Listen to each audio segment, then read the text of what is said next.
आपका जो जिम अगर टीयर 2 सिटी है या टीयर 3 सिटी में अगर हम बना रहे हैं, इंटीरियर किस तरीके से करना चाहिए और कैसा करना चाहिए, कितना महंगा होता है इंटीरियर। सस्ता इंटीरियर अगर कर रहा है तो इसमें चीप क्वालिटी का पेंट यूज़ करेगा, टूटे फूटे टाइल्स यूज़ करेगा, थर्ड क्वालिटी का आपने पेंट यूज कर लिया और आपने पैनल वगैरह बिल्कुल हल्के क्वालिटी का यूज कर लिया। आज हम बात करने वाले हैं इस वीडियो में, जो कि बहुत ही ज़्यादा इंपॉर्टेंट डिस्कशन का सब्जेक्ट होने वाला है, इंटीरियर के बारे में। अब देखो, इंटीरियर से आप समझ में गए होंगे कि मैं किस बारे में बात करना चाहता हूँ। इंटीरियर किस तरीके से करना चाहिए और कैसा करना चाहिए, कितना महंगा होता है इंटीरियर, बहुत सस्ता भी होता है इंटीरियर। लेकिन हम आज बात करने वाले हैं कि आपका जो जिम अगर टीयर 2 सिटी है या टीयर 3 सिटी में अगर हम बना रहे हैं तो वहाँ पे सस्ता इंटीरियर कैसे कर सकते हैं। अब सस्ता से आप बिल्कुल ये मत समझो कि थर्ड क्वालिटी का आपने पेंट यूज़ कर लिया और आपने पैनल वगैरह बिल्कुल हल्के क्वालिटी का यूज़ कर लिया, आपने कोई रिसेप्शन वगैरह नहीं बनाया। नहीं, सस्ते का मतलब होता है स्मार्ट। स्मार्ट का मतलब है कि रिसर्च बेस्ड एक प्रोग्राम जिसमें हम हर चीज़ के बारे में फुल्ली रिसर्च करेंगे, कहाँ से कौन सा चीज़ लेना चाहिए, किस तरीके से आपको लेआउट का प्लानिंग करना चाहिए, किस तरीके से मैनेज करना चाहिए, ताकि वो आपका इंटीरियर का कॉस्ट सस्ता आ जाए।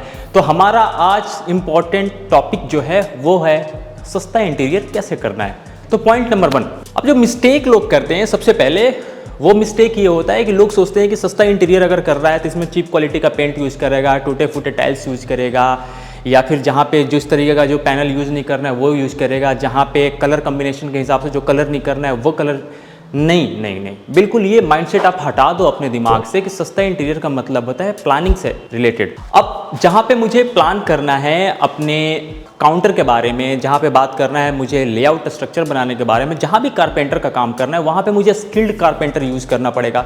जहाँ पे मुझे पेंट लगाना है, देखो पेंट की एक लाइफ होती है, 1 साल 2 साल 3 साल एक लाइफ होती है। लेकिन सोचो अगर जहाँ पे आपने विनाइल की पोस्टर्स लगा दिए तो वहाँ पे वो सस्ता हो जाए, क्योंकि वो 3 साल 4 साल 5 साल चलेगा। और अगर आपका रेंटेड है और अगर सामने वाला बोलता है कि नहीं आप हमारा जिम खाली करो, या फिर आप दूसरी जगह कहीं आपको शिफ्ट भी होना होता है, तो क्या होता है कि आप इजीली अपने पोस्टर्स को रिमूव कर सकते हो और वहाँ पे जाके उस हिसाब से उस पोस्टर को यूज़ कर सकते हो। वैसे तो 100% यूज़ नहीं हो पाता है, क्योंकि हर जगह का साइज़ अलग होता है, हर साइज़ के हिसाब से अलग अलग पोस्टर्स बनते हैं, फिर भी बट 60 to 70% वो आपका यूज़ में आ जाता है। तो ये आपको बिल्कुल क्लियर हो गया, क्योंकि पेंट पे ही सबसे ज़्यादा हमारा पैसा खर्चा होता है। तो दिमाग लगाओ और अपने पैसे को बचाओ। अब इसके बाद पॉइंट नंबर 2 के बारे में बात करेंगे, जिसमें सबसे ज़्यादा पैसा खर्च होता है वो होता है जिम के अंदर मैट्स की। मैट्स के बहुत सारे सेगमेंट होते हैं, जैसे कि आपको कहाँ पे कौन सा मैट यूज़ करना चाहिए, कौन सा मैट सस्ता है, कौन सा मैट महंगा है, कहाँ पे सेकंड हैंड मैट अवेलेबल हो सकता है। तो मैं आपको बताने वाला हूँ कि जहाँ पे अगर आप कार्डियो सेक्शन कर रहे हो वहाँ पे आपको प्रॉपर फ्लोरिंग करने का ज़रूरत नहीं है। इट मीन्स कि वहाँ पे आपको 10 mm 20 mm 30 mm cow mat, sip mat या कोई भी अच्छी फ्लोरिंग वहाँ पे आपको यूज़ करने का कोई मतलब नहीं है, क्योंकि इससे एक नुकसान होता है। इससे सबसे बड़ा नुकसान ये होता है कि आपके पैसे का खर्च बहुत आ जाता है और वहाँ पे कोई यूज नहीं होता है। तो आप वहाँ पे वो मैट्स यूज करो जहाँ के लिए वो एप्रोप्रिएट हो, मतलब जहाँ पे जो चीज़ चाहिए, जिस चीज़ की डिमांड हो उसी चीज़ का सप्लाई करना चाहिए। इससे आपका कॉस्ट भी इफेक्टिव होता है और साथ ही साथ आपकी क्वालिटी बहुत इन्हेंस होती है। आप अलग अलग तरह के मैट्स यूज़ कर सकते हो। 10 mm का यूज़ करना है, 20 mm का यूज़ करना है, 25 mm का यूज़ करना है, 30 mm का यूज़ करना है, तो आप अपने चॉइस के हिसाब से क्वालिटी को जज कर सकते हो और क्वालिटी बाई कर सकते हो। इसमें सस्ते से लेकर के अलग अलग रेट से 25 रुपये पर मीटर से लेकर के 60, 70, 80, 90 रुपये मीटर तक ग्रास मैट अवेलेबल होता है। अब इसी के साथ सोचो आपको कि जहाँ पे आप कार्डियो लगा रहे हो, कार्डियो के नीचे हो सकता है कि बहुत धूल वूल आता है, क्योंकि लोगों के जूते में धूल आते हैं, धूल के थ्रू वो पैनल पे चले जाते हैं, तो वहाँ पे धूल होने वाला है। तो वहाँ पे ऐसा मैट यूज़ करना चाहिए जो कि धूल एब्जॉर्ब ना करे, मतलब कि धूल डस्ट वहाँ पे दिख जाए। तो वहाँ पे आपको विनाइल वाला यूज़ करना चाहिए, जिसमें मैट जिस पे आप झाड़ू और सफाई के लिए पोछा, मतलब कि ये सब चीज़ें यूज़ करवा सको, राइट। अब वहाँ पे अगर आपने क्या हुआ कि काउ मैट यूज़ कर लिया या वहाँ पे आपने सिप मैट यूज़ कर लिया, तो वो क्या कहता है कि डस्ट को एब्जॉर्ब करता है और फिर आपको वैक्यूम करना पड़ेगा। तो इजीली वैक्यूम करना रोज़ रोज़ पॉसिबल नहीं होगा आपके जिम में। तो वहाँ पे आप 3 mm 4 mm 5 mm का विनाइल वाला आप फ्लोरिंग यूज़ करो, राइट। रही बात कि आपको स्ट्रेंथ इक्विपमेंट के सामने कौन सा मैट यूज़ करना चाहिए, तो आप मुझे कमेंट सेक्शन में बता दो कि कौन कौन सा मुझे मैट यूज़ करना चाहिए और क्या रेट होने चाहिए। मैं आपको बेस्ट रेट दूंगा, क्योंकि डिस्क्रिप्शन लिंक में मैंने अपना व्हाट्सअप नंबर भी दे रखा है और साथ ही साथ मैंने जो पिन कमेंट है, पिन कमेंट में भी मैंने अपना व्हाट्सअप नंबर दे रखा है। तो रही बात मैट्स की, तो मैट्स का भी प्लानिंग करने के टाइम पे आपको बहुत ज़्यादा ध्यान से रखना चाहिए और बहुत सोचना चाहिए, बहुत समझदारी की ज़रूरत है इसके साथ साथ।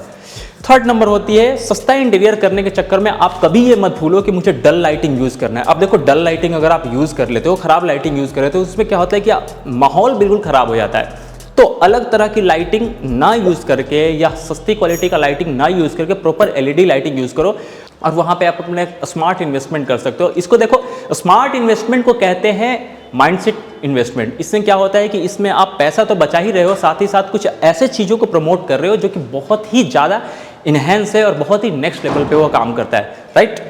इसके बाद पॉइंट नंबर 4, अब ओवरऑल जो इंटीरियर का काम आता है उसमें आता है कांच का काम, आई मीन ग्लासेस का काम। तो ग्लासेस आप अपने हिसाब से लगा सकते हो, जहाँ पे आपको यूज़ होता है अप्रोप्रिएट जगह पे, जहाँ पे यूज़ है वहाँ पे यूज़ करो, जहाँ पे यूज़ नहीं है वहाँ पे यूज़ मत करो। तो एक स्मार्ट डिसीजन लो। स्मार्ट डिसीजन लेने से ये हो सकता है कि कल को आप मूव ऑन करते हो नेक्स्ट जगह में, और जो भी चीज़ें हो, अगर आप रेंटेड हो तो फिक्स कभी भी चीज़ें यूज़ मत करो। उससे क्या होता है, उसमें आपका बहुत बड़ा नुकसान होता है।